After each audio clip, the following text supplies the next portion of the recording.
I am ecstatic today to have with me Jen Spainhour. We are going to be talking about the work that she's doing on helping her audience get unstuck. She is a podcaster, she's a coach, she's the founder of Coaching for Success. Jen, welcome to the program. Thank you so much, Dean. I'm so thrilled to be here today. Hey, here's what I want to jump into, and that is talk about the concept Spark Your Power. It's the name of your podcast, and really a lot of the messaging work that you have is around Spark Your Power. Walk me through the concept of Spark Your Power, and what are some of the things that we need to know about this? Yeah, thank you for asking that.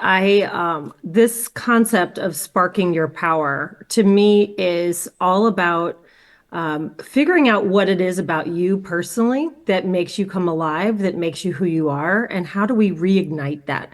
I am later in my career. I work with a lot of women who are mid to late career, and we kind of lose our spark for what we do. We started, if you're anything like me, I started as this ambitious young woman starting my career and so excited about it all. And then over the decades, you kind of lose that and you're just going through the motions. And yet at the same time, the average American spends 90,000 hours of your life working. So, how do we make work fun again? How do we fall in love with it again? I was actually thinking this morning as I was preparing for this, it's almost like, rekindling a marriage, right? Mm. How do you rekindle a marriage? How do you rekindle your career? And it might mean that you're staying within your current industry or organization, or it might mean that you are getting up the courage to try something new in a later chapter of your career. But at the heart of it, it's about igniting that purpose that will allow you to see more success because you're doing something that is true to you and that you are really passionate about. And Well, so I'm this really open to take the spark your power idea and like just build out on it. The podcast is the first step. I love it. Walk me through how you got to this type of work. What was your spark for getting here? Well, we always talk about stories at the NSA and how important stories are to any speaker. And I have a story that really led me to do the type of work I'm doing. And it's funny because I never would have known that this story at the time was very difficult for me. And now it's like a gift because it's the story that I keep telling and people resonate with it. So I started my career in brand management. My dream job was being a brand manager at a big CPG company, consumer packaged goods. And I landed that over time. I did end up in that role. And there was so much I loved about it. And I actually did a lot of speaking from a presentation perspective, a lot of, selling to the senior management and the executives and that sort of thing. And um, what I kind of fell into is a situation where the company I had been working with was bought by another very, very large company. I won't name it, but the culture changed quite a bit. And what was working for me in the first company was not working for me in the second. But what I had someone tell me, a senior executive told me that in order to succeed here, I need to be a pit bull. But in reality, I'm a Labrador. And that was like a slap in the face to me. And I think that as I look back years later, and I think my coaching training has helped me process take a step back, be objective. He was simply telling you that this is the culture and you may or may not fit in. Yeah. Fine. At the time, I took it as something's wrong with me. I'm not good enough. How can I be a pit bull when I'm really a Labrador, etc. And it took me some time to understand that the way for me to be successful is to just embrace who I truly am, what I'm good at, what my gifts, my natural gifts and talents are, and go where that is needed instead of trying to be something that I'm not. And I think there are so many of us in our careers, especially women, who are trying to be something we're not. And it's like pushing a boulder uphill. So I really work with people and particularly women, some men one on one, figuring out who they really are, getting back in touch with who they are. It breaks my heart. I've had women who are 25 years in their career say, I don't even know what I'm good at anymore. and they've lost their spark, right? So I'm the one who comes in and helps them figure out what really makes them special, what really is going to use their talents in a way that makes an impact and that helps them be successful. And so that's kind of the concept around sparking your power, because we all have it in us, our power, our unique power. And how do we bring that out and find the ways to use it in the world? That's amazing. You know, remarkable work. The most, some really meaningful work of helping people to make the most of the gifts that they have and doing work that they find meaning in. I'm curious, what are the things that you're seeing that helps people? Maybe there's somebody that's listening right now, and they're getting that sense maybe of kind of like the kind of that blah like detachment. Yeah. What have you found to be the things that help people rekindle Yeah. some of that passion, that spark, that thing that really makes them tick? What works? Going to sound so simple. It's some of it is really just becoming more self-aware of what lights you up and what you get positive feedback on. We end up in this loop of day-to-day monotony, and we are just getting through each day, each week, each month. Before you know it, the year's over. Here we are in December right now. It's like, how did that happen? You're letting your life slip away. So, what I say is pay attention to when you feel really proud, when you get positive feedback, what lights you up. And for me, talking about speaking, and part of why it's just another validation for me that I know I'm meant to do more with my speaking, is that this past year I actually gave my mom's eulogy. And it was really difficult. But first of all, I think the Speakers Academy helped me think about how to structure a 5-minute talk that's super important to me and delivering it when I'm like in the zone when I'm presenting. And that's an odd way to think about presenting, is doing the eulogy for your mother. But I'm just in the moment when I do that. And I noticed, and I got a lot of positive feedback, and I thought, see, this is the universe like continually telling me, yes, follow this, follow this. When I was in corporate, one of the things that I was trained to do that I enjoyed was I was in qualitative research. So from brand management into consulting and into market research. And I always sat in the back rooms of focus groups, many back rooms of focus groups. And at one point I said, I think I'd like to be the person inside that room talking to the consumers. And I got trained to do that. And I felt like, again, noticing and becoming aware that I could be all nervous talking to, all the objectives and satisfying everybody. But when I was in that room with the consumers, I was in that moment. I didn't even pay attention to the fact that there were people behind that two double-sided mirror watching me.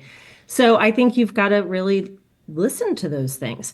And what I see, Dean, is that we put blinders on, like, okay, I'm good at moderating focus groups. What else would I do with that? Who else Mm, needs it?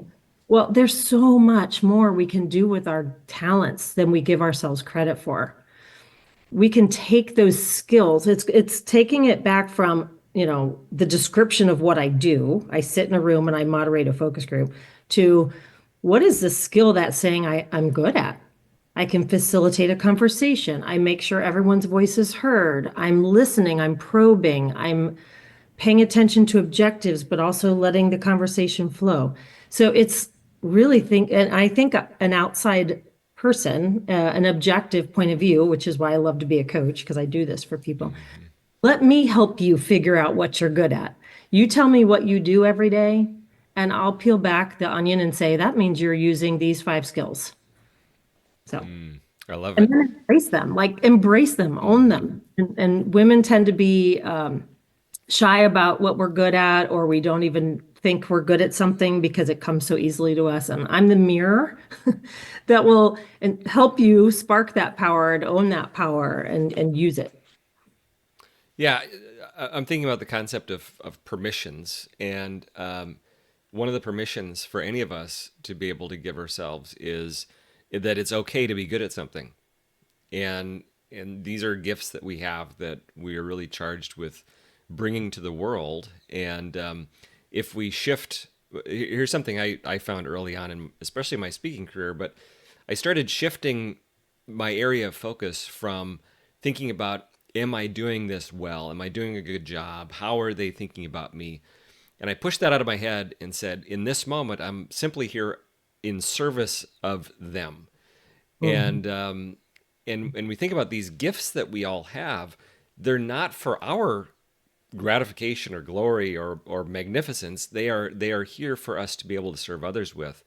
And so for some, it might be helpful to think, I have this to give, not for the sake of praise. Is that a fair way to think about it? Absolutely. I mean, I truly believe that in an ideal world, we would all be doing what we were meant to do, right, on this planet. And if we were all doing the thing we were meant to do, well, we'd all be happier and we'd be more productive. I do think it takes time to figure that out, though. I Mm-hmm. mean, honestly, I was 50 when I decided to go back and become a coach and start doing what I'm doing now. And I always had an inkling of doing something in the realm of professional development, but honestly, I feel like all of those years in corporate were just preparing me for this second career. Mm-hmm. I didn't know, how well it would take off, but we have to have those experiences and then we have to pay attention. And I love that shift, that reframe of mindset that this is what I'm here to actually do and give to others because not everyone is good at this. And when you said permission, I think it's permission to be good at something that comes easily to you Mm-hmm. and Mm-hmm. value that Mm-hmm. instead of saying, well, that's no big deal. Yeah, Everyone, anybody can do that, right? anyone could do that. Anyone could go stand up in front of a room and give a talk. That is not true. And and I think that the more we can think of that in terms of our purpose and what I can do with these skills, the better. Are there things that I could be asking people around me that could help me maybe get that perspective?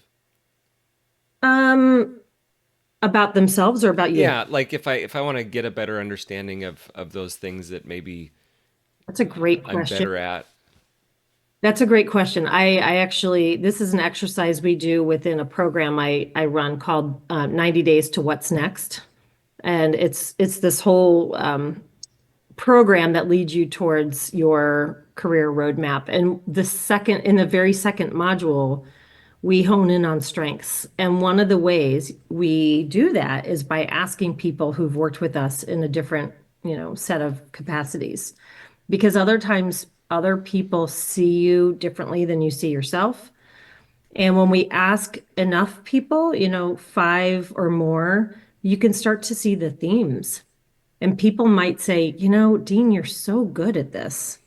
I see this in you. When I need someone to do this, I know Dean's the one to call. We don't often see that in ourselves.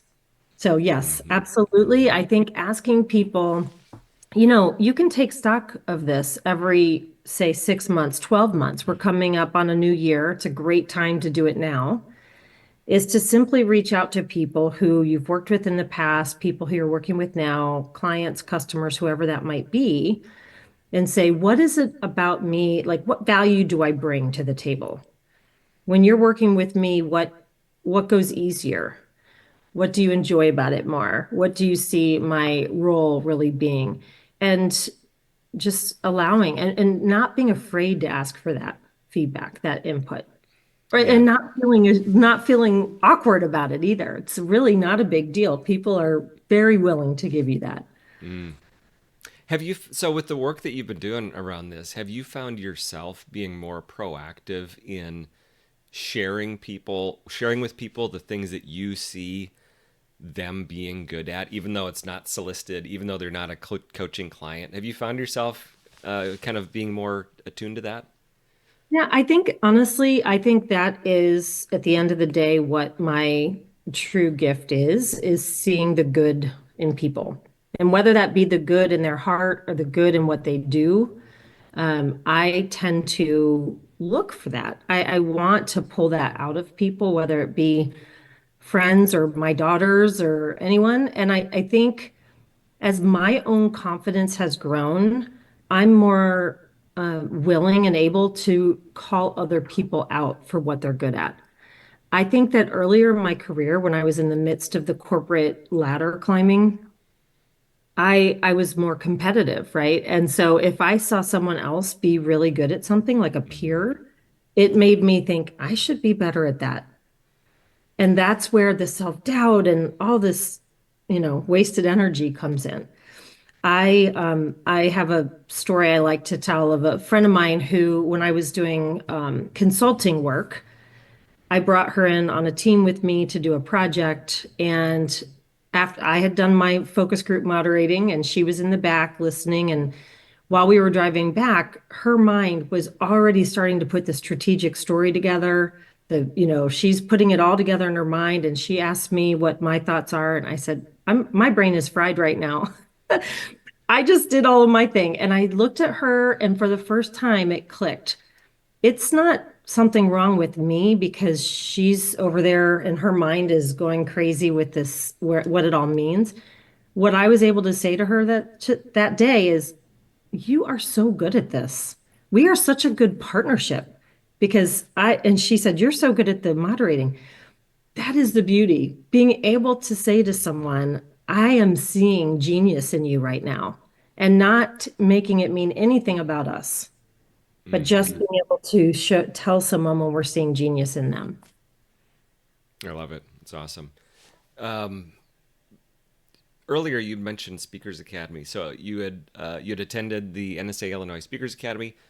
Tell me about that experience. How does that fit into your work that you're doing as a business and as a speaker, and just kind of a highlight from that. Sure. I mean, I think one thing I mentioned to you before we got on here is how important it is to surround yourself with other people who have a similar goal as yours and to kind of be swept up in that momentum, in that community, in that learning space. And Speakers Academy did that for me at the beginning of this year. And it really allowed me to keep focused on my dream of becoming a speaker in bigger stages.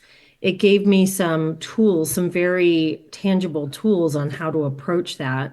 And I'm still learning, I'm still growing. But I think having those regular meetings, creating some community with other people in all different facets of life who are looking to grow their speaking abilities, it just gives you that container to kind of put this goal into this container and know that you're going to make progress because you're in this group with others.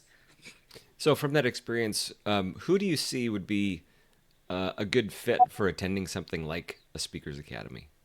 Gosh, I think it's interesting because speaking, we, as I said earlier about people kind of having blinders on with their career and their skills and how we define it, I think that can happen with speaking as well.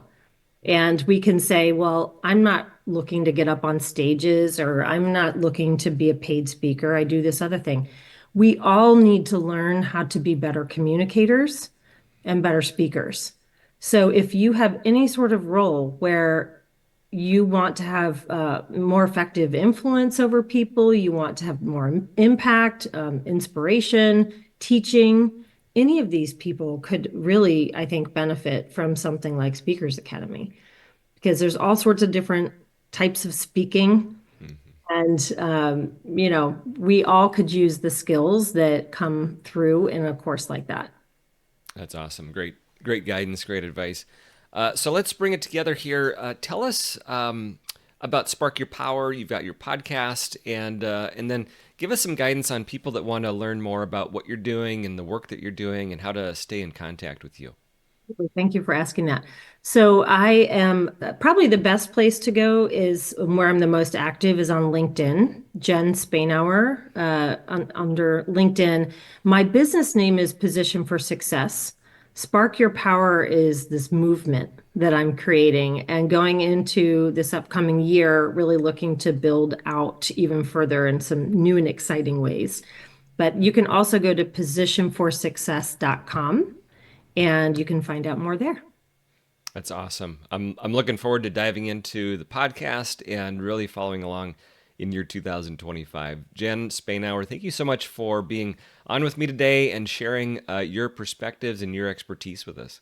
Thank you so much for having me, Dean. Take care. Bye.